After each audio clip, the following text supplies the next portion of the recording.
Hey folks, Jim Green here again. Just wanted to tell you a couple of more stories about Admiral Boorda as we go along. I had the opportunity, and I want to say that it was a real opportunity when I was on Yorktown CG-48, when Admiral Boorda was Group 8 at the time. A couple of things I got to do. Number one was I got our captain at the time lent me out to Group 8 for a little while to do some driving for Boorda. At the time I was an OS2, and it was a great opportunity to meet the Admiral and, you know, be able to interact with him and be able to see what greatness was really all about. So there's a couple of stories that I want to tell about that type of thing. So I met the Admiral back when I was on McCoy, of course, and I'd known him on and off and run into him 4 or 5 times by the time I'd gotten to Group 8. By the time I'd gotten to Group 8, and you'll hear stories about drivers and stuff that'll say, he took over the wheel and I sat in the back and that type of stuff. I did that with him one time, so that's a true thing. It's not just something people are making up. When we'd go park somewhere, as far as like over at Surfland or something like that, you'd be waiting out there for him. Typically their meetings would be done in 45 minutes or so, but we'd pull up and he'd go in for his meeting and stuff, and all of a sudden somebody'd come out, and sometimes it was even a chief or, you know, that kind of person that would come out to me and ask me if I'd want a cup of coffee or something like that. That's because the Admiral would go in and he'd say, hey, somebody go out there and take care of my driver, you know, stuff like that. So that was really cool. The other story I want to tell you is when I was on Yorktown and he was Group 8, I got the opportunity, because I knew him, to be on the bridge with him while we were doing div tacs and divisional tactics. And for the guys down in the hole and stuff, that's, you know, when you're out there and all the ships are evenly spaced and we turn around together and we do all these maneuvering type of things. It's not that easy. It's got to get done on this thing, square piece of paper called maneuvering board, all that stuff. And I had the opportunity and was asked by the staff to go up on the bridge and do the maneuvering board operations for Admiral Boorda, and to me, it was an honor.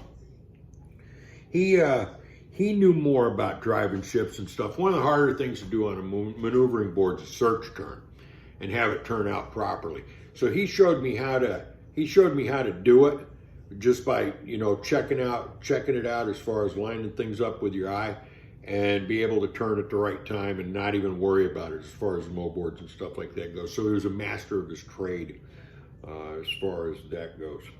The other thing is I used to love it, because if you're out in his battle group, if you're out with the carrier, back when he was Saratoga time frame, or that type of deal, he used to pull this thing. It's called quick draw, okay?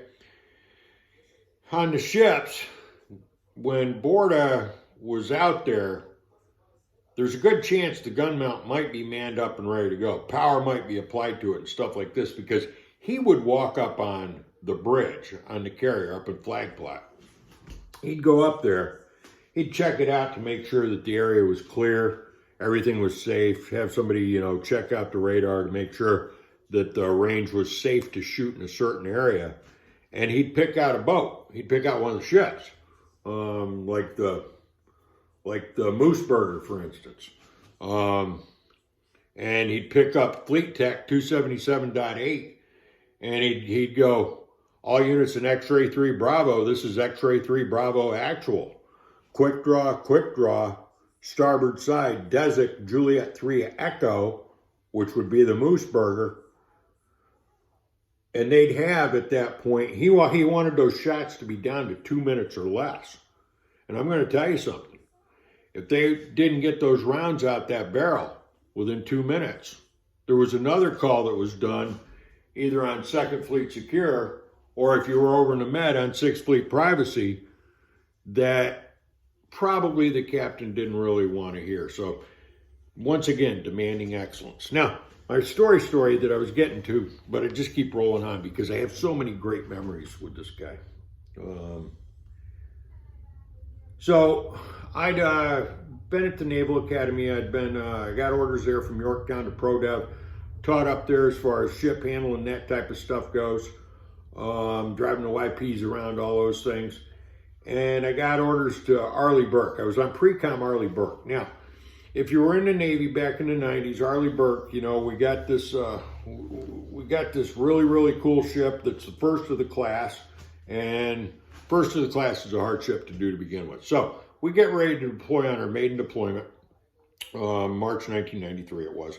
We go smashing through the Atlantic in the quote-unquote storm of the century, and we got kind of banged up as we were getting over there. So when we got over there, we pulled into Naples, and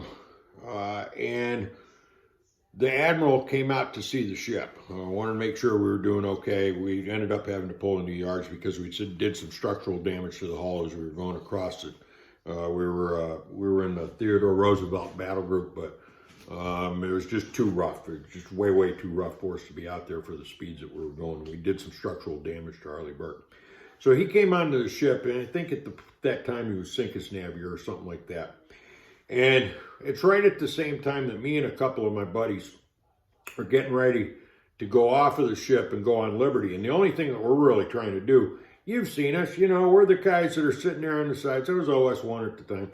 We're sitting there on the sides with a bag of laundry, and the only thing I'm really trying to do is get off the ship, grab a laundry somewhere, go do laundry, have a couple of beers, and get back to the ship. That's my main purpose in life. We're med-moored there in Naples. So he comes in with the Admiral's barge, and so the quarterdeck folks are like, okay, everybody get back, ding, ding, ding, ding, ding, ding, ding, surfing, blah, blah, arriving, all that kind of stuff.